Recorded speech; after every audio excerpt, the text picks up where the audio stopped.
Hello guys, welcome back on my channel. It's me Harsh Kumar Singh. तो आज हम लोग स्टार्ट करने वाले हैं सोम का part 2। Okay, strength of material part 2। Okay, तो इसमें आज हम लोग पढ़ेंगे स्ट्रेस और Hooke's law. Hooke's law. Okay, तो आइए देखते हैं। सबसे पहला टॉपिक हम लोगों का स्ट्रेस।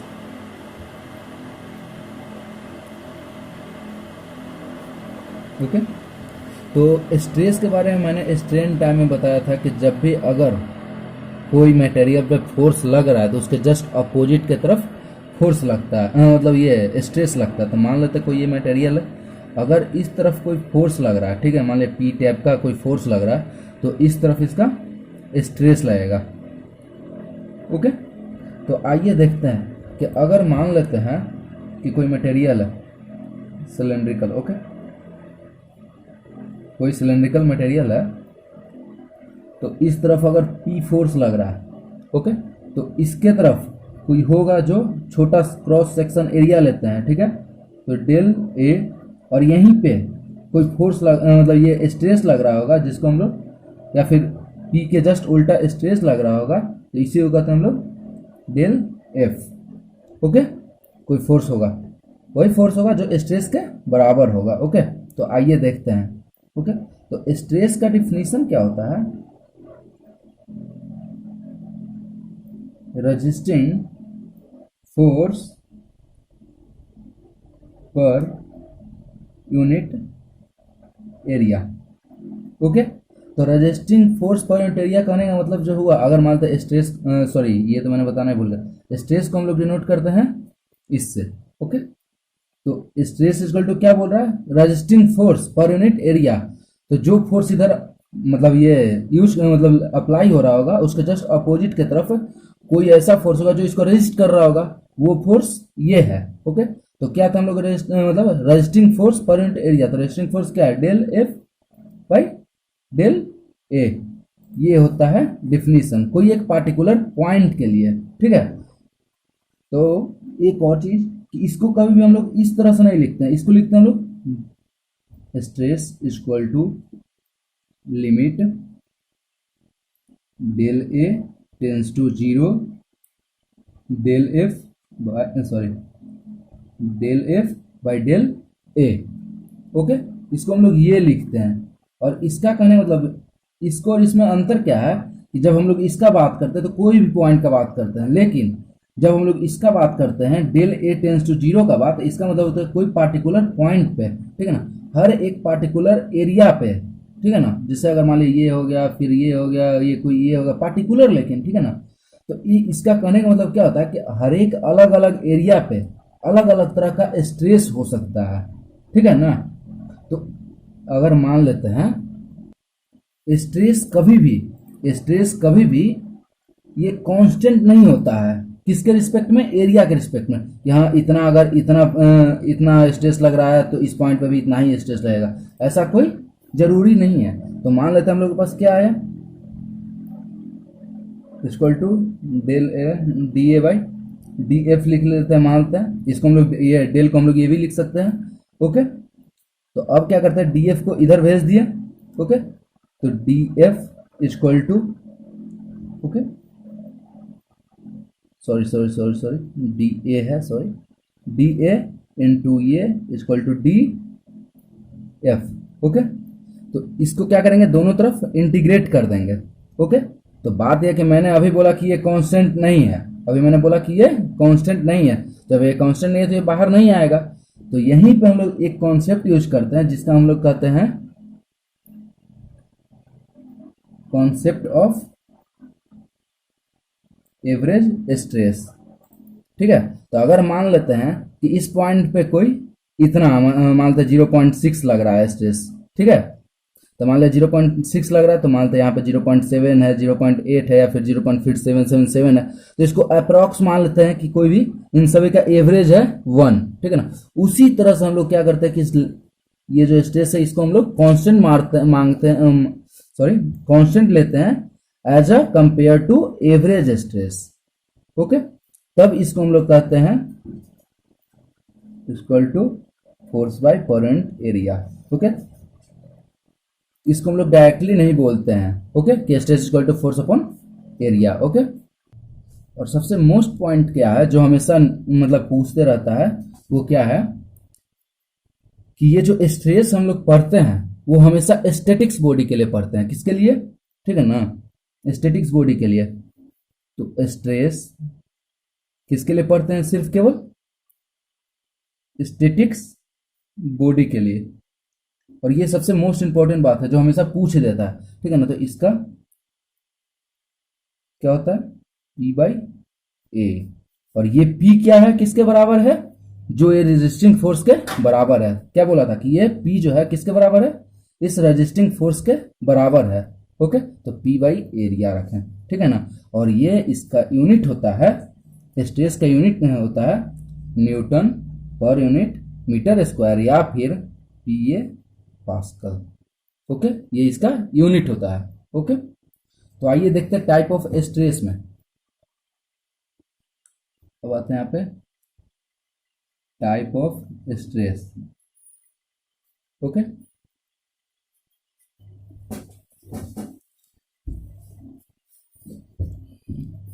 तो इसका जो टाइप होता है, एक होता है नॉर्मल स्ट्रेस, पहला नॉर्मल स्ट्रेस, ठीक है। तो आइए इसको देखते हैं। नॉर्मल स्ट्रेस क्या होता है कि मान लेते हैं कोई मटेरियल है, ओके, ये कोई मटेरियल है, ठीक है। अब कोई सेक्शन ले लिए, ये मानते कोई सेक्शन है, ठीक है। अब बोल दिया है कि इसके थ्रू, नॉर्मल स्ट्रेस क्या कहता है कि जो हम लोग का बॉडी है उसका क्रॉस सेक्शन के थ्रू परपेंडिकुलर डायरेक्शन में अगर कोई फोर्स लगाता है तो उसको हम लोग कहते हैं नॉर्मल स्ट्रेस। तो क्या हुआ, कोई मटेरियल है, अगर उसका सेक्शन के थ्रू इसका परपेंडिकुलर के तरफ कोई फोर्स लगाता है तो उसी को कहते हैं हम लोग नॉर्मल स्ट्रेस, ठीक है। लेकिन इसी का एक पार्ट होता है, सबसे पहला जो पार्ट हम लोग पढ़ते हैं वो पढ़ते हैं लॉन्गिट्यूडनल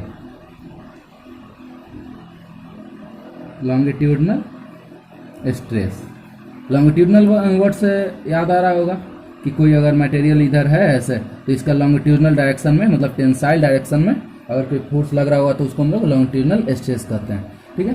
तो इसका कहने का मतलब है कि जब हम लोगों का नॉर्मल स्ट्रेस का लगने वाला फोर्स, ठीक है, नॉर्मल स्ट्रेस का लगने वाला फोर्स अगर, या फिर इसको इस डायरेक्शन में भी बोल सकते हैं कि अगर इसका जो सेक्शन है वो पहले था थीटा, अगर थीटा एंगल के क्रॉस जब हम लोग निकाल रहे थे तो हम लोग नॉर्मल स्ट्रेस ले रहे थे। लेकिन जब थीटा इक्वल टू अगर 90 डिग्री हो जाए, ठीक है ना, और उसके परपेंडिकुलर के थ्रू अगर कोई फोर्स लगा तो वो नॉर्मल स्ट्रेस किस में तब्दील हो जाता है? लॉन्गिट्यूडनल में। तो मान लेते हैं ये कोई मटेरियल है और इसके 90 डिग्री के क्रॉस, ये थीटा था, तो अब यहाँ पे ये क्या हुआ, 90 डिग्री ले रहे हैं, ओके, 90 डिग्री। अब इसके अक्रॉस अगर कोई नॉर्मल स्ट्रेस लगाते हैं, मतलब नॉर्मल फोर्स लगाते हैं 90 डिग्री, तो ये हम लोगों का बताएगा नॉर्मल स्ट्रेस लगाते हैं तो इसी को कहते हैं हम लोग लॉन्गिट्यूडनल स्ट्रेस, इसी को कहते हैं हम लोग लॉन्गिट्यूडनल स्ट्रेस। तो इसको एक बार लिख देते हैं तो क्या होता है, व्हेन फोर्स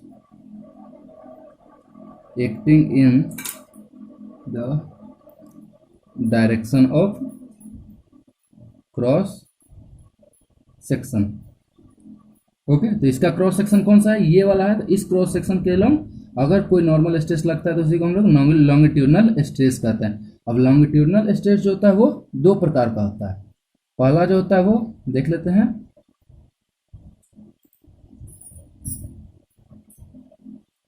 टेंसाइल स्ट्रेस होता है। कौन सा होता है? Tensile stress. और दूसरा क्या होता है? और दूसरा होता है हम लोगों का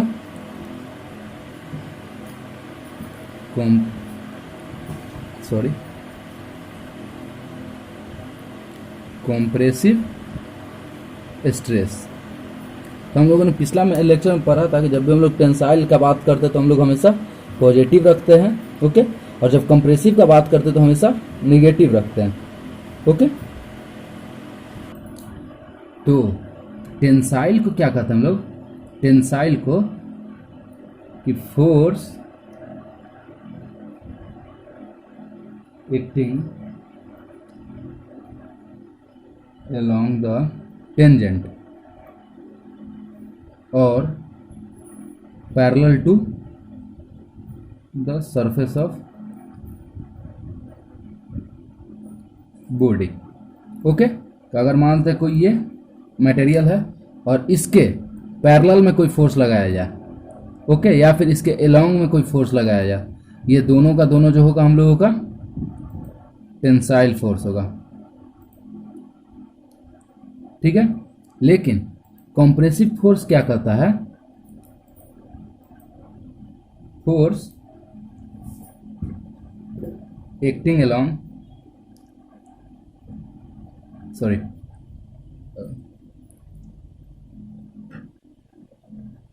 opposite to the force, okay. तो अगर मान लेते हैं कि कोई फोर्स इधर लग रहा है, ठीक है, अगर कोई फोर्स इधर लग रहा है तो इसके अपोजिट में अगर कोई फोर्स लगा रहा होगा, कोई भी रेजिस्टिंग फोर्स होगा, ओके। तो अगर मानते हैं कि कोई एक फोर्स अगर मानते हैं इधर से सॉरी अगर कोई फोर्स इधर लग रहा है और इसके जस्ट अपोजिट में कोई फोर्स लगा रहा होगा तो ये जो होगा वो किस टाइप का ये बन जाएगा? वो कुछ इस तरह का बन जाएगा, ओके। ऑब्जेक्ट इस तरह का बन जाएगा। तो इसी तरफ जब इसका इंक्रीजमेंट अगर परपेंडिकुलर डायरेक्शन में हो, फोर्स के परपेंडिकुलर डायरेक्शन में अगर इंक्रीजमेंट हो, ठीक है ना, तो उसी को कहते हैं हम लोग कॉम्प्रेसिव स्ट्रेस। तो इसी को कहते हैं हम लोग कॉम्प्रेसिव स्ट्रेस, ओके। तो एक और चीज इसी से पता लगा, टेंसाइल मतलब टेंजेंट और कंप्रेसिव मतलब दबाना, ओके। और टेंसाइल जो होता है अलोंग द डायरेक्शन किया जाता है, ओके। और कंप्रेसिव क्या होगा? जिस तरफ फोर्स लग रहा है उसके परपेंडिकुलर डायरेक्शन में। फोर्स इधर लग रहा है लेकिन हम लोग का इंक्रीजमेंट इधर हो रहा है, ठीक है ना, मतलब परपेंडिकुलर डायरेक्शन में, तो उसको कहेंगे हम लोग कंप्रेसिव स्ट्रेस, ओके। तो एक इसमें एक और चीज जो मैंने नहीं बता पाया, आई एम सॉरी, वो क्या है? Tensile stress is also known as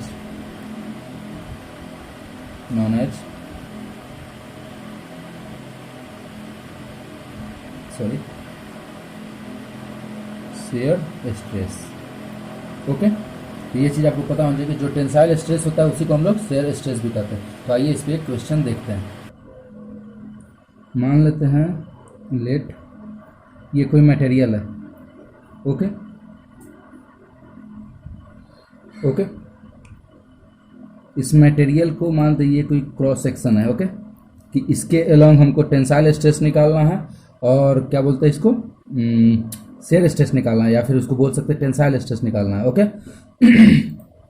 तो फोर्स किधर लग रहा है? इधर लग रहा है। तो अगर ये पी फोर्स को इधर लग रहा है तो ये थीटा एंगल है, ओके। तो ये क्या हो जाएगा? ये अगर थीटा है तो ये भी थीटा हो जाएगा। तो ये कितना हो जाएगा? पी साइन थीटा, और ये कितना हो जाएगा? P cos theta. तो हम लोग को फोर्स निकल गया कि नॉर्मल स्ट्रेस क्या करता है कि जब कोई क्रॉस सेक्शन के परपेंडिकुलर में अगर कोई परपेंडिकुलर में फोर्स लगा हुआ है, इसके परपेंडिकुलर में अगर कोई फोर्स लगा हुआ है तो उसको कहते हैं हम लोग नॉर्मल स्ट्रेस, ओके। और जब इसके टेंजेंट या फिर पैरेलली अगर कोई फोर्स लग रहा है तो उसको कहते हैं हम लोग शेयर स्ट्रेस या फिर टेंसाइल स्ट्रेस, ओके। तो देखते हैं कि ये वाला एरिया को अगर मान लेते हैं हम लोग किसको कितना है, ये कोई ए एरिया है, ठीक है।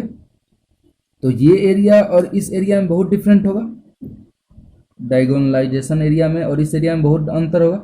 इसको मानते हैं ए डैश। तो अब देखिए तो ये कोई ट्रेंगल के टाइप में फॉर्म कर रहा है दोनों, ये वाला एरिया मिला के। तो इसको हम लिखते हैं ये है, ओके।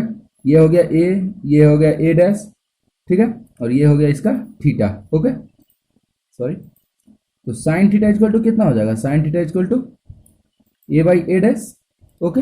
तो ए डैश इक्वल टू क्या हो जाएगा? A by sine theta. Okay, तो सबसे पहला हम लोग क्या निकालते हैं, हम लोग शेयर स्ट्रेस शेयर स्ट्रेस निकालते हैं। ओके,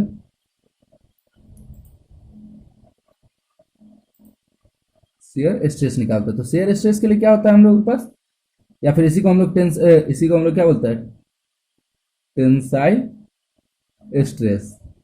ओके, इसी को हम लोग टेंसाइल स्ट्रेस भी बोलते हैं। तो क्या हो जाएगा इसका formula, force by per unit area. तो हम लोग के पास फोर्स क्या है, इसके पैरेलल के अलावा कौन सा फोर्स लग रहा है, पी कॉस थीटा।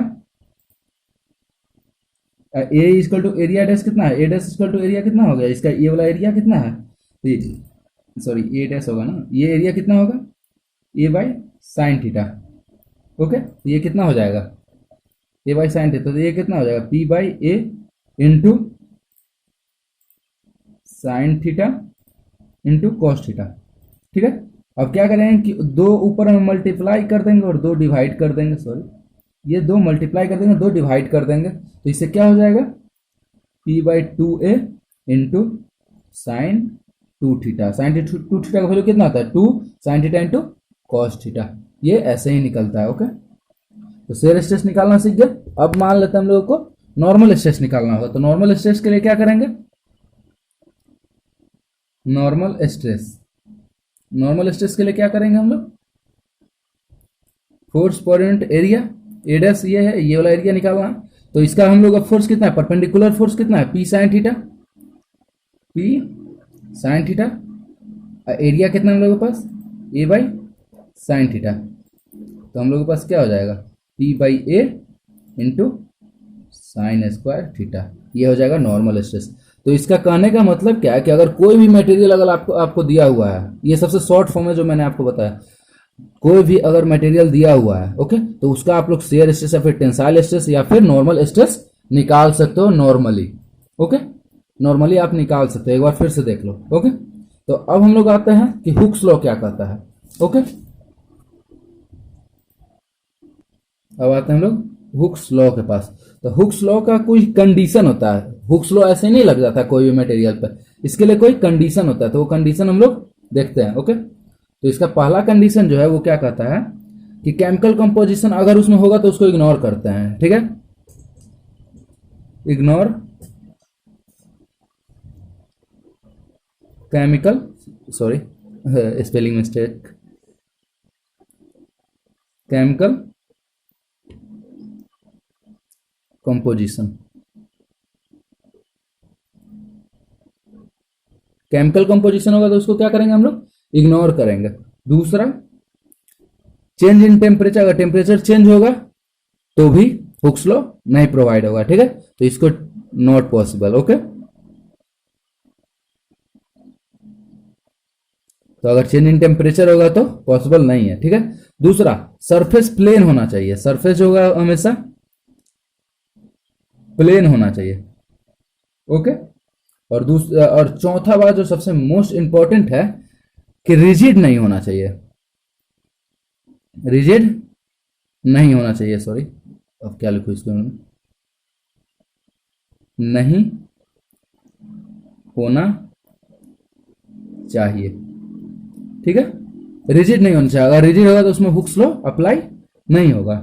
ओके, तो जब अगर ये चारों चीज अगर पॉसिबल है तब क्या होता है, हुक्स लॉ क्या कहता है कि अगर ये चारों चीज अगर हो रहा है, ठीक है ना, कि केमिकल कंपोजिशन इग्नोर कर रहे हैं, चेंज इन टेम्परेचर इग्नोर कर रहे हैं, या फिर सरफेस प्लेन है और रिजिड नहीं है, मतलब अगर ये रिजिड नहीं है तब क्या कहता है कि नॉर्मल स्ट्रेस जो होता है, नॉर्मल स्ट्रेस जो होता है वो किसके प्रोपोर्शनल होता है, नॉर्मल स्ट्रेन के।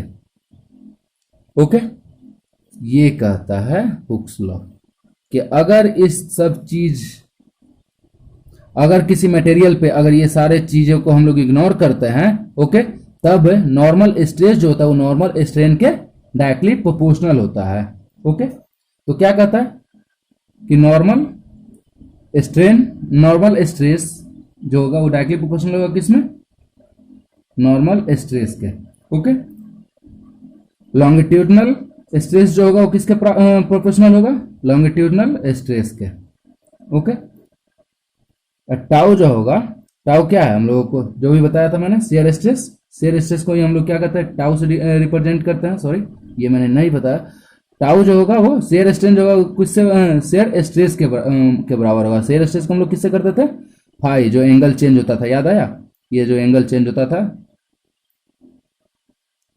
ओके। और ये जो एंगल होता था फाई होता था, यही होता है शेयर स्ट्रेस। ये तीन चीज होता है पॉसिबल, ओके। तो ये चीज मोस्ट इंपॉर्टेंट है, याद रखिएगा, तो हमेशा पूछ देगा, ठीक है। तो आइए देखते हैं, तो सबसे पहला क्या है, नॉर्मल स्ट्रेस जो है वो किसके बराबर है, नॉर्मल स्ट्रेन के। तो जब अगर नॉर्मल स्ट्रेन, अगर जब ये प्रोपोर्शनलिटी हटाते हैं तो ये कांस्टेंट देता है जो ई होता है, ओ केवल ई होता है, ओके। और इसको हम लोग क्या कहते हैं, हम लोग